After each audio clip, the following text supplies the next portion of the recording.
एक दिन बाबा नारद का फिर से आना हुआ।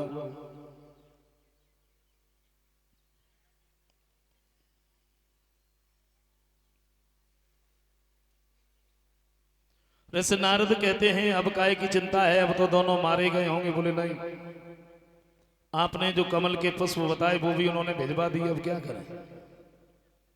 तो नारद कहते हैं देखो एक उपाय हम तुम्हें और बता रहे हैं, तुम अपने यहाँ धनुष यज्ञ रचो, अक्रूर को उस जगह पर भेज दो, उन्हें यहीं पर बुला लो, और जब तुम्हारे आ जाए तो तुमने मार देना। वही हुआ। नारद तो वहां से चले गए। इधर कंस ने अक्रूर को नजदीक बुलाया और एक बात कही, तुम चले जाओ वृंदावन, श्याम और बलराम को बुला के ले। अक्रूर कहते हैं महाराज सच बात तो ये है, श्याम और बलराम जितने तुमसे दूर हैं समझ लीजिए उतनी मौत तुमसे दूर है, और वो जितने तुम्हारे करीब आते जाएंगे उतनी मौत तुम्हारे नजदीक आती जाएगी। कंस कहने लगा मैंने जो कह दिया वो कह दिया, तुमने बुला के ले आओ तो ले आओ, उसके बाद में देख लेना कौन किसे मारता। सोचते हुए जा रहे, इतने दिन के बाद में जाते फिर भी भले के लिए नहीं जा रहे। शाम के समय जब ये वृंदावन में पहुंचे हैं, नंद बाबा ने देखा, बिठा लिया, कन्हैया भी आए, प्रणाम किया, बैठ गए। फिर एक बात कही, चाचा कंस मामा तो इतने बड़े दुराचारी हैं, आप उनके साथ में कैसे रह लेते। अक्रूर कहते हैं बेटा अब तो कंस के हर बात में जी हजूर कहने की मेरी आदत बन गई। कंस अगर ये कहता है अक्रूर ये आम नहीं है बबूल है, तो मुझे कहना पड़ता है जी हजूर बबूल है, तुम्हें बुलाया। तो नंद बाबा ने एक बात सोची है, पता नहीं वो हमारे बच्चों के साथ में क्या सलूक करे। ग्वाला नजदीक आए, जवाब दिए बाबा आप बिल्कुल भी चिंता मत करो, हम आपको अकेला नहीं जाने देंगे, हम सब लोग तुम्हारे साथ चले। होगा सो देखा। सवेरा हुआ, रथ सजवाया, श्याम बलराम नंद बाबा ग्वाला जब चले हैं तो मैया रोती हुई सामने पहुंची। जवाब दिया कन्हैया तुम जा रहे हो।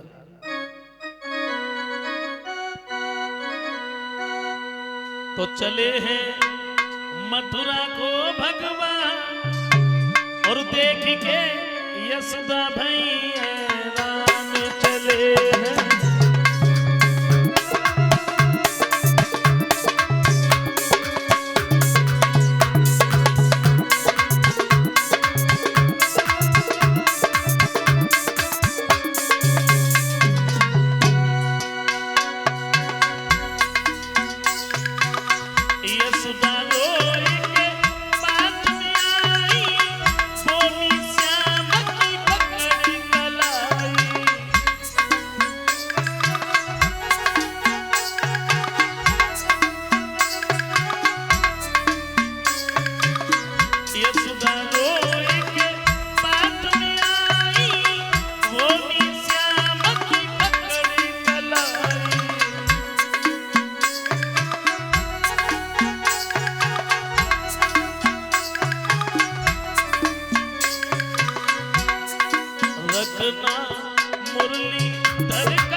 श्याम सुंदर समझाते मेरी मैया ये तुम कैसी बातें कर रही हो, क्या हम तुम्हें भूल सकते हैं?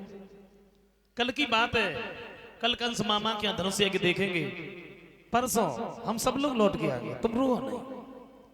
मैया को समझा करके हट नहीं पाए, तब तक चारों तरफ से गोपियों ने घेर लिया। राधा सामने पहुंच गई और एक बात की, श्याम हमें ऐसा लग रहा है तुम कहीं जा रहे हो और तुमने हमें बताया भी नहीं, कहां जा रहे हो? कन्हैया कहते मेरी राधा मैं दूर थोड़ी जा रहा हूं, दूर नहीं जा रहा। ओ राधा मथुरा नगरी जाता, परसों ही लौट के आ।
मैं दूर नहीं जा रहा, मथुरा में जा रहा हूं।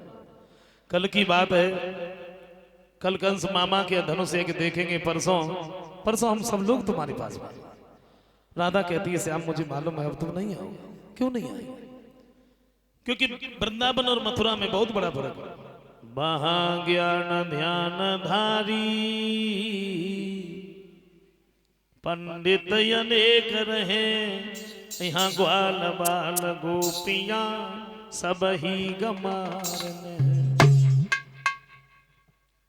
यहाँ साग बतुआ सो पुअरियन के हाथ को, वहां सुंदर भोजन बनाती सुंदर नारी है।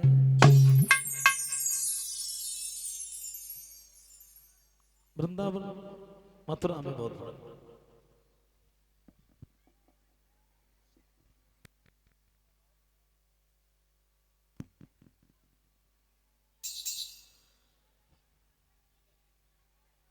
यहाँ घास फूस की झोपड़ियन में रहनो पड़े, वहाँ उन अमीरन के अटाय और अटारी है।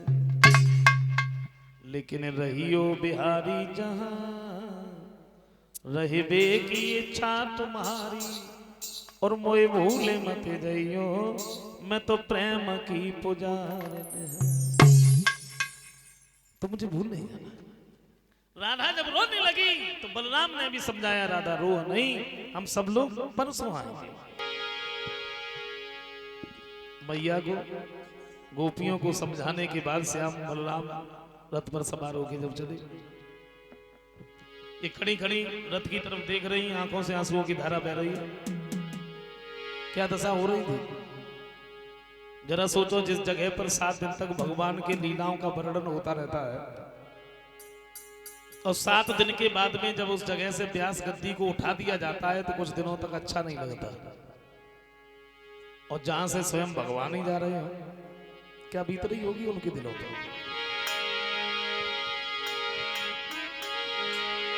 तो क्या पुत्र विरह की ज्वाला है, और ये यशोदा से मिलके पूछो, और प्रेमी की गति क्या होती है ये राधा के दिल से।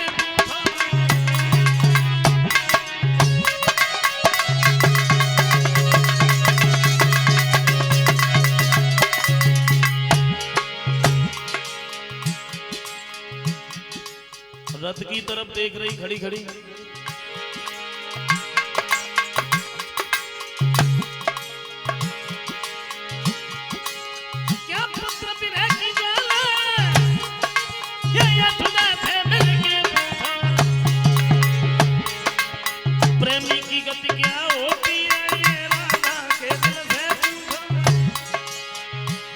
कभी कहते हैं क्या, ए प्रेम बुरी जंजीर भीर तुम झूठ मती जानो,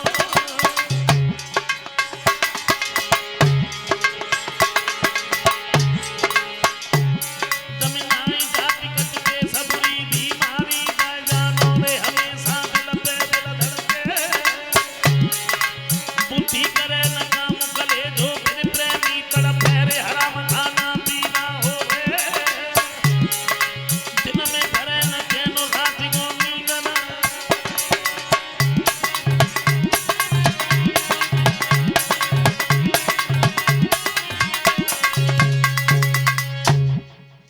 रथ की जब धूल भी दिखाई नहीं पड़ी है,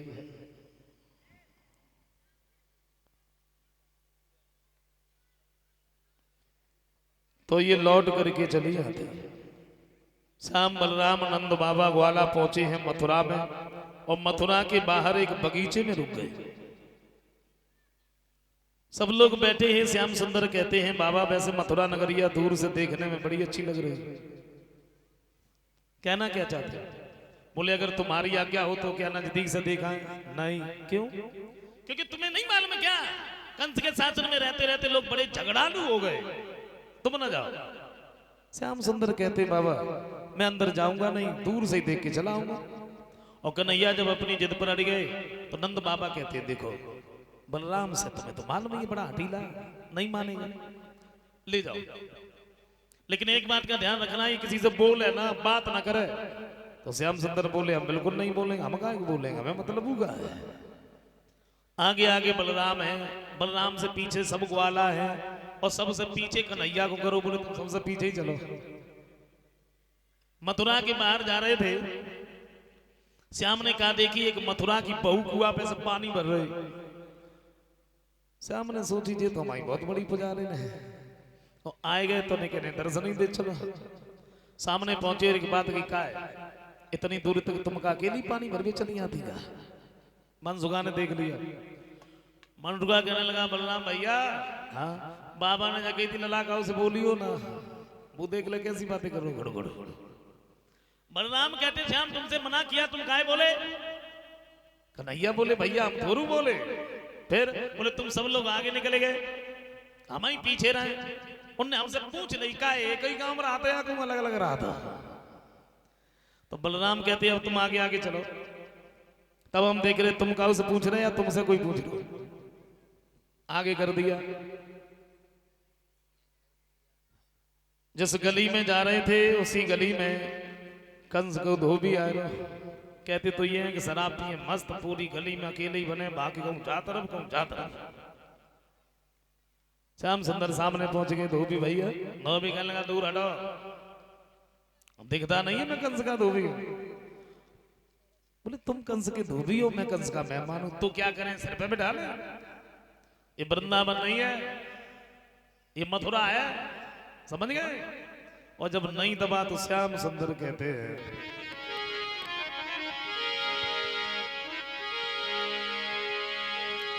तो मैं सीधी सादी बात करूं और तू उल्टा सीधा चलता है।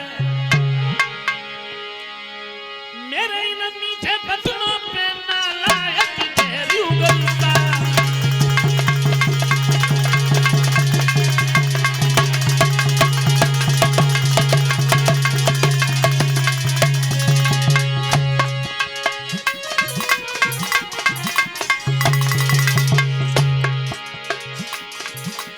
कन्हैया कहते कभी मैं सीधी सादी बात करूं तू उल्टा सीधा चलता है। मेरे इन मीठे बचनों पे नालायक तेरी उगलता।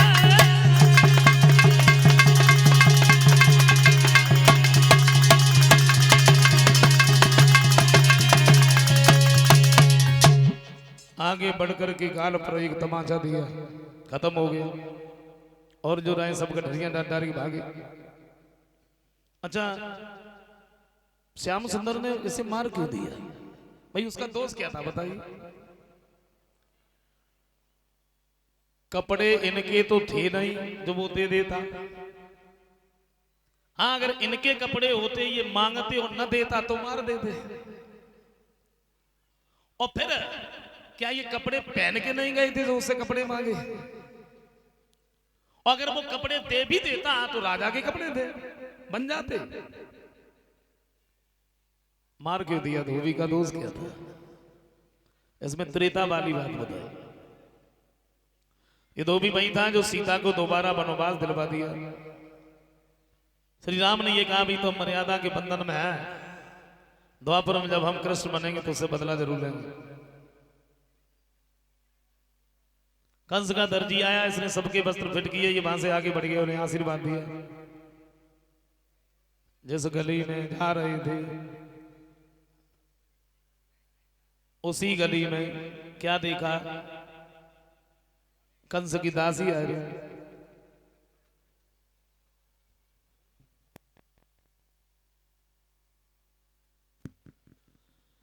एक हाथ में चंदन को कटोरा है, दूसरे हाथ में लाठी है, लचे लचे आ रही। सुंदर कितनी रहे, सुंदरता की तो कुछ कहो ही मत है। सारे रूप को जोड़ी चारे भाई ब्रह्मा जी ने समझा था।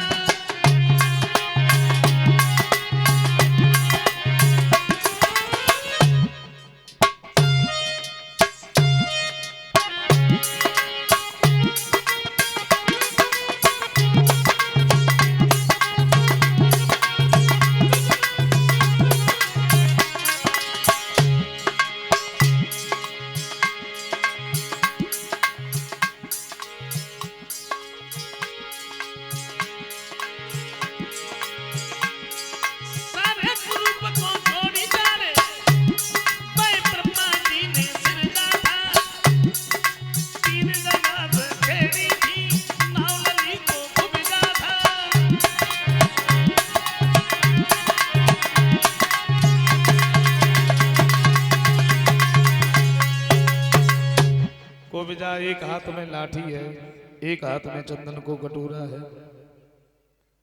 समझाया। लचे लचे आ रही, सामने पहुंची और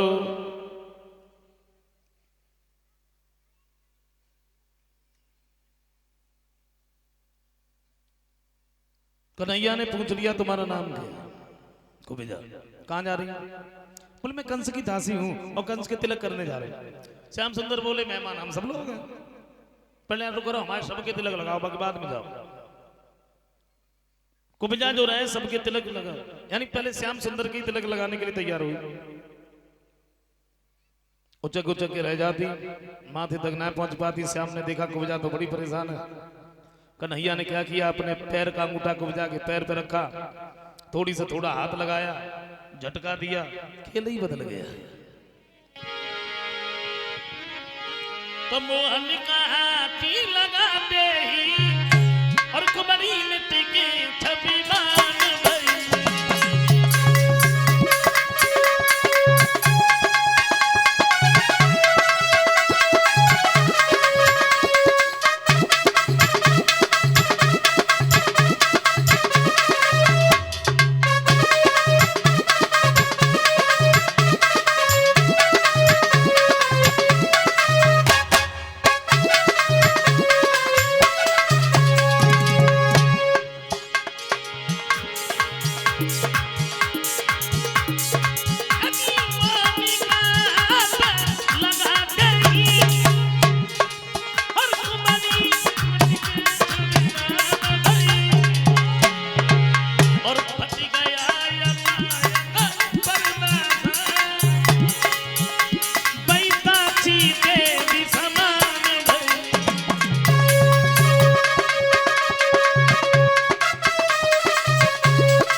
बड़ी सुंदर बनी। वहां से आगे बढ़ गए, जिस जगह पर धनुष रखा था उस धनुष को उठा के तोड़ दिया। नंद बाबा के पास आए, कंस को खबर दी महाराज वो धनुष भी टूट गया। राज सिंहासन पर बैठ करके सभा को संबोधित करता हुआ बोला, हमारे सभा में बैठे हुए सभी सज्जनों, पहलवानों, पहरेदारों, आ गया समय कुर्बानी का। ये समय आना खानी का नहीं है। जिस जगह पर एक एक दो दो पहरेदार खड़े होते थे 10 10 20 लग जाओ। हमारे ससुर जरासिंध ने जो हमें कुबलिया पीर हाथी दिया, दरवाजे पे खड़ा कर दो। अगर वो दोनों आए तो उसी हाथी से कुचलवा करके मरवा देना। हाथी से अगर बच जाए तो पहलवानों तुमने नहीं छोड़ना। क्या कहा मैंने? मार देना।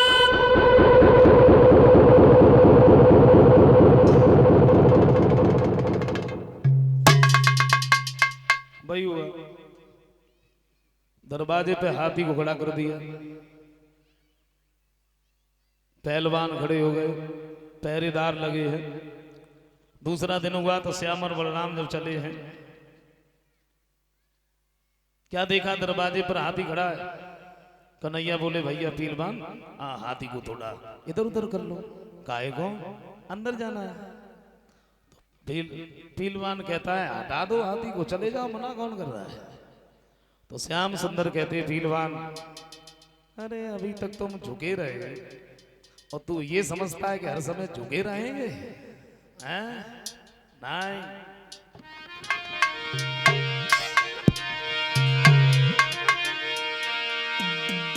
कन्हैया कहते कि हम झुके तो इस कदर झुके जैसे भेड़ी झुकी जाती है।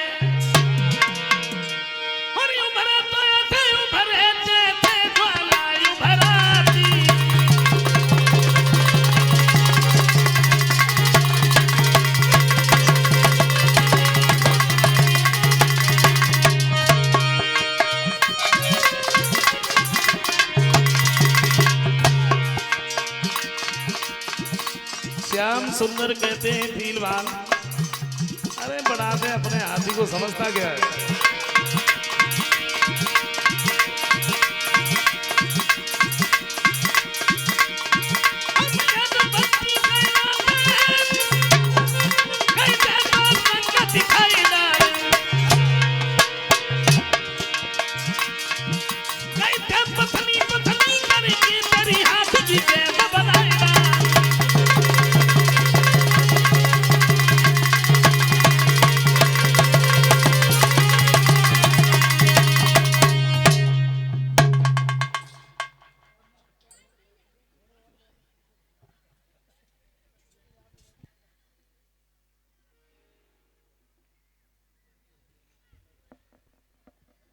अंकुश मार करके पीलवान ने हाथी को आगे बढ़ा दिया। हाथी जो था श्याम सुंदर की तरफ दौड़ा। कन्हैया ने हाथी को अपनी तरफ आता हुआ देखा तो घूंसा दिया। हाथी बलराम की तरफ भागा चला गया।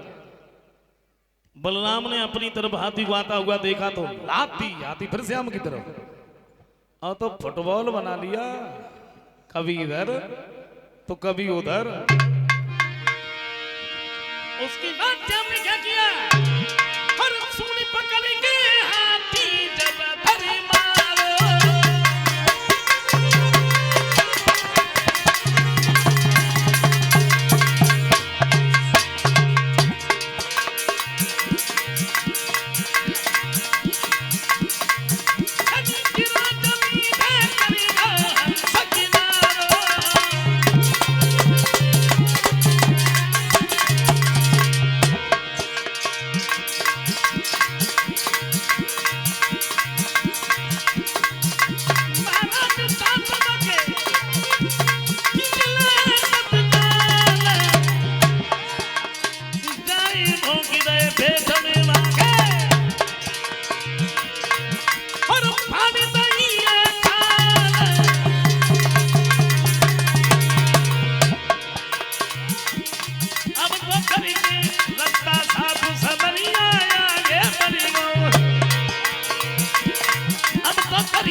उसी के दांत खींच करके पेट में भोंक दिए। हाथी खत्म हो गया। एक एक दांत को अपने अपने कंधे पर रख करके श्याम और बलराम वहां से आगे बढ़ गए। कंठ का निर्माण लगा था। बुजुर्गों ने देखा तो ये सोचा कि मेरा बेटा आ रहा है। बच्चों ने देखा तो ये सोचा कि मेरा सखा आ रहा है। कंस ने देखा, समझ गया कि मेरा काल आ रहा है। कंस चीखने लगा, एक एक दो दो नहीं 10 10 20 20 भागो। अच्छा, पहले 2 पहलवानों को आज्ञा दिया, शंख और चारूर, लेकिन हुआ गया, होने वाला क्या था। शंख और चारूर पहलवान हाथ श्याम